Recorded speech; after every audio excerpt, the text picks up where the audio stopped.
Hey all, welcome to this week's episode of the Mike Muldoon Podcast. Thanks so much for joining me. Again, coming to you from lovely, actually, well, I say lovely because we got some sun out today, England.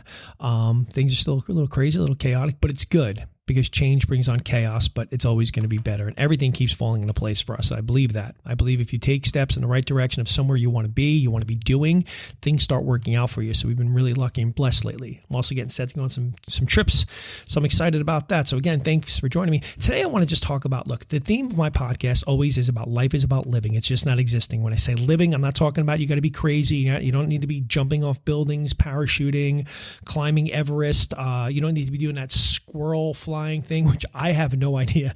When I see that, like, I don't get that. These guys in these squirrel suits, like, how do you practice that? Like, it just seems to me you jump off the cliff and you hope it works. But anyway, I'm just saying you don't need to be an extremist, but you know what? You need to be living a life that you enjoy. And most people don't. Most people live a life that they either have given up on, or they're just kind of going through the motions. And in some places, they're just playing it safe, right? I'm just going to do this because it's going to be safe. The problem is when you have a safe life, even though you're miserable, eventually you get to where you're going to be, which most times for people, that's just retirement. All you're going to have is a safe retirement. The one thing you're going to probably look back on and realize, yes, I'm at my point in my life right now. Well, great. My mortgage is paid off, or I've got some bills and I can take a couple extra trips here and there. But what you're going to probably look back is all the regret, all the stuff you didn't do, all the things you didn't try. Because here's the thing, you can save for everything, but the one thing you cannot save for or save in general is time.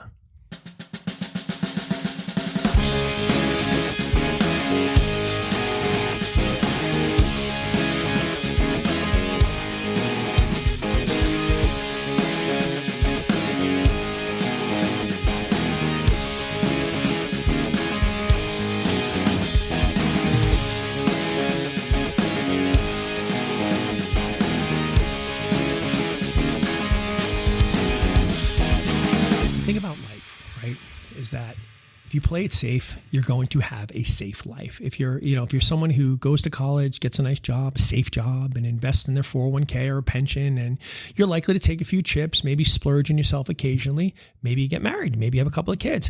And then when you reach retirement, you're going to have a safe retirement. You'll pay your mortgage, take a few extra trips, maybe relax on the couch a bit more, maybe play some more golf, whatever it is.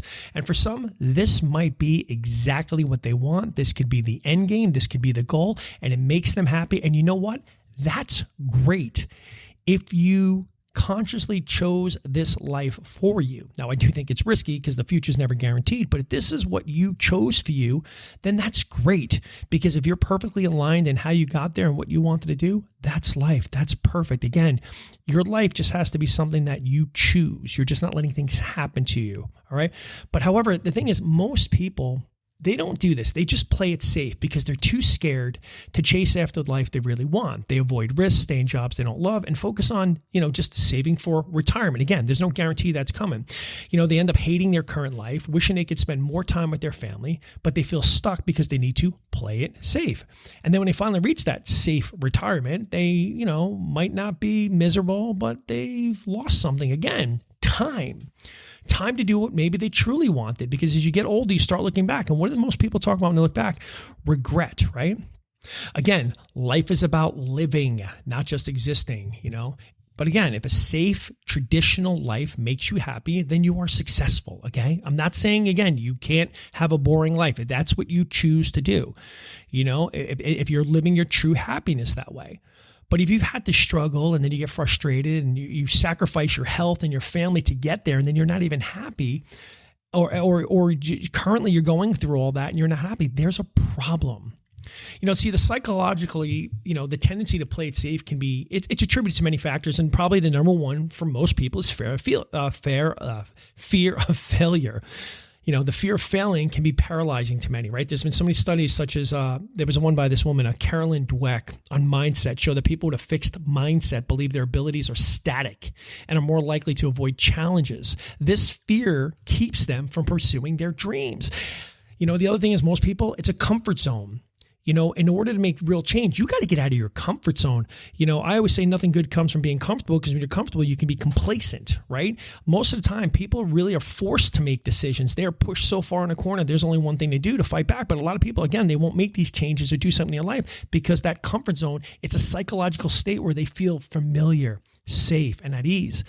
Psychologist Robert Yerkes, I believe his name, Robert Yerkes, he coined that term optimal anxiety, indicating that a small amount of anxiety can push us out of our comfort zone and enhance our performance. We need it. However, most people prefer to just stay in that comfort zone to avoid stress and anxiety. I've talked about another thing, when I talked about you got to be willing to be a lion and not a lamb. And a lot of times people stay in that lamb where they're herded because of societal expectations, right? Society often rewards conformity, right? That lamb mentality where the lion is willing to go about it by themselves. Again, it has nothing to do with masculinity or strength there. It just has to do about a willingness to go alone. And society rewards conformity and predictability. There was this research on my Solomon Osh, I believe his name is Solomon Osh, and he talks about conformity, that people tend to conform to societal norms to be accepted by their peers. And this societal pressure can discourage from risk-taking or innovation. How many times do you want to do something or try something else, but people say, oh, you shouldn't do that. Yeah, but I really want to, oh man, no, stay at your job, stay there. You're going to be the manager in 4 years. You're going to be partner in 8 years, but you're miserable and you're unhappy. But oh yeah, you're right. And again, a lot of this societal expectation comes from the fact that the people you're surrounded by are too scared to take risks. So they don't want you taking them because you almost make them look bad. Hey, look at that. John went off. He left that great job. He went on to be successful. Why can't you? And they're too scared to do it. So what they do is they want to keep you. They want to keep you with them because you'll make them look bad. There's also a loss aversion, right?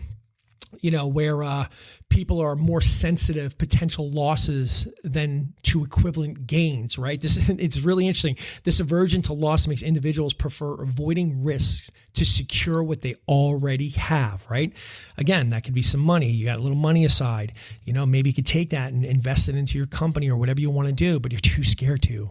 You're too scared about losing it without ever looking on the fact, but what about if you made more, doubled more, tripled more, better life, more time, more time with your family, your friends, doing what you want to, not what you have to do, right?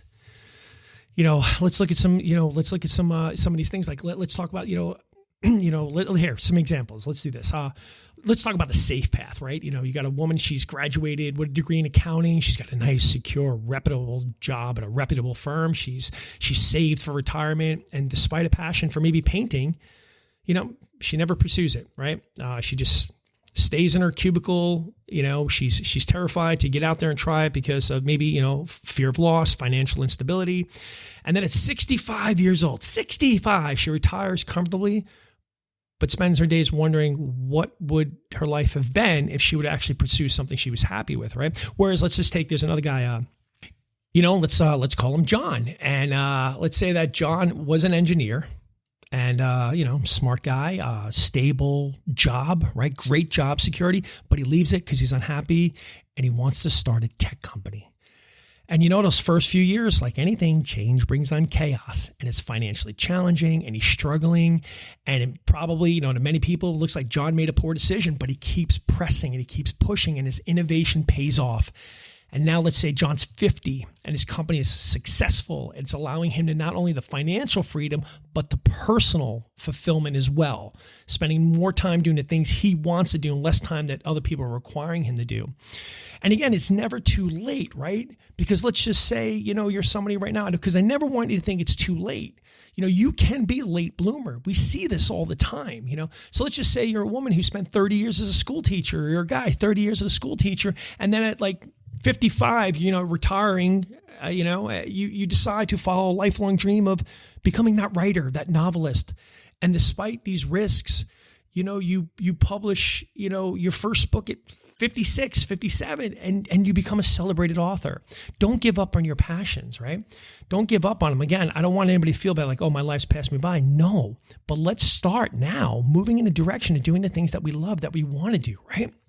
Look, you need to be willing to take risks. And I'm not saying extreme ones. They could be calculated ones. I mean, it's harder. Like I said, I got family and kids and responsibilities and everything. So I'm not a 20-year-old. I've used this analogy before where like you're a speedboat when you're young, right? And you just flying across the ocean and then suddenly like, oh, I want to go the opposite way. And you just pivot and you shoot back the other way.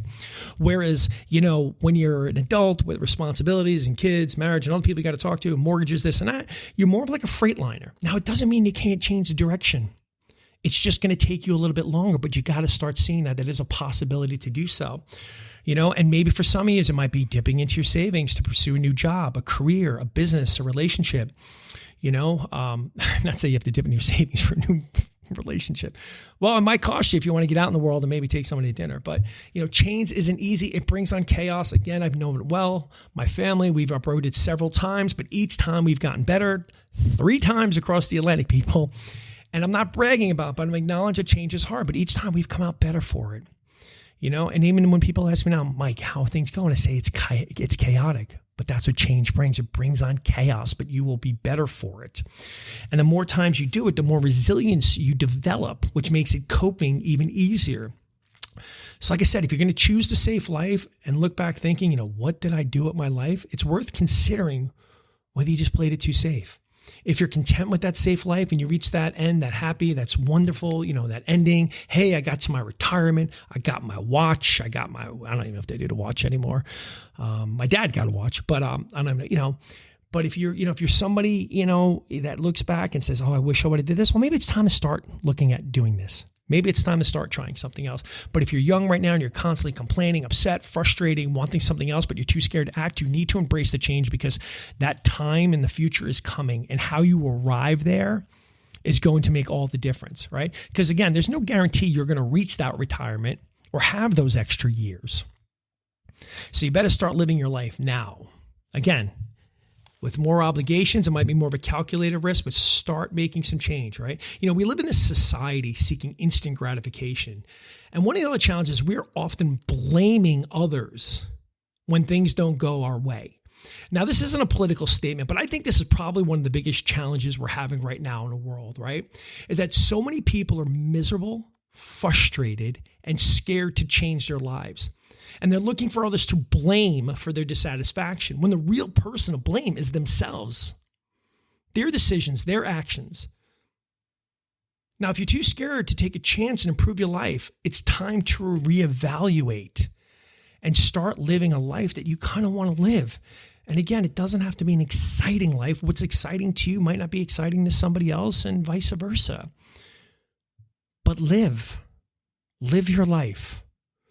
Live it without expectation from others. Now, granted, it'd be hard for me to not live my life with expectation of my wife. I'm just going to abandon all this tomorrow and be an artist. But it doesn't necessarily mean that I can't figure out ways to keep my current obligations and pursue an artist career. What I'm saying is there are ways, but don't sit around. Don't complain. Don't bitch. Don't moan. Start figuring out there is a way. The first way is recognition. Recognize that you have a problem here and then start looking for solutions. Again, we're living in a world where everybody's blaming everybody for their problems. And yet the one person they're not looking at is themselves. All right, everybody. Thank you so much for being here with me today. Totally appreciate you. Again, as always, keep sharing with your friends, your family. Please, if you're on the Apple, leave a review. I know it might seem like an extra step for you. We're coming up on 100 episodes. I'm coming up on 100 episodes here. So I committed to you back in 2022. I have done this podcast while traveling, on the road, on vacation. In a couple of weeks, I'm going to be in some other countries. I'm going to keep bringing my podcast to you every week. I'm glad you're enjoying it. And again, just those little, I even hate it because I'm so terrible at the social media marketing. I'm terrible at it. Like I just, but I'm a one-man show here. I'm a one-man show. I don't have a team behind me. That's the other, I don't have a team. It's just me. Raising a family, being a husband, a father, a son, it's just me. And those little clicks and comments and stars or whatever you want to give, they just really help out. All right. Anyway, as always, thank you so much for tuning in. Have a great weekend. And as always, I got nothing but love for you.